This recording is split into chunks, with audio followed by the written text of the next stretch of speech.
Now, one of the areas where someone is most likely to harm themselves is when using a knife of some description.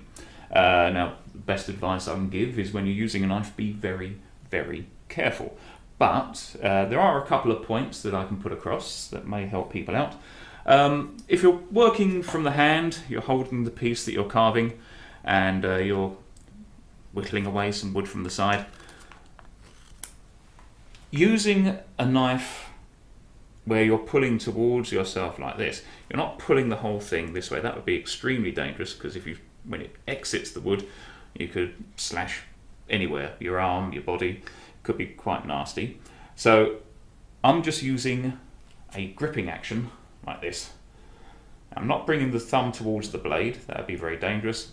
I'm making the action work so that the thumb always misses the blade.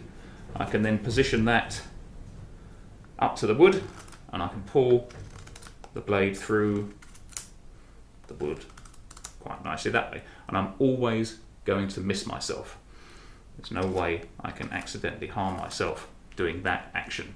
And you can usually position whatever the carving is in such a way so that you will always miss the thumb. Just continue around this side a bit, just to give the idea. Okay, now there's a lot of strength in the grip. It is quite a useful technique to use if you're carving in your hand in this way. And there we go. Now, I do use scalpel blades an awful lot, and one of the problems that can happen with these, and with other knives as well, is what you might call handle creep. It's when you're using a tool and you're concentrating on your carving, and this hand drifts further and further down the handle, and before you know it, you're right down at the blade end, and you can very easily cut yourself around that part of the finger there. So just take great care that you don't accidentally creep your way down the handle and cut the hand that's actually holding the blade.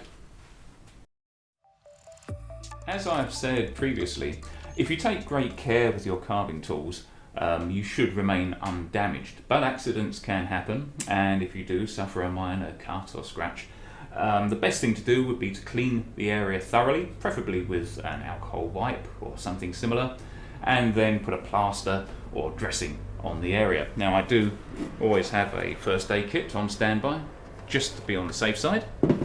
Now, with splinters, that's a wood carving occupational hazard.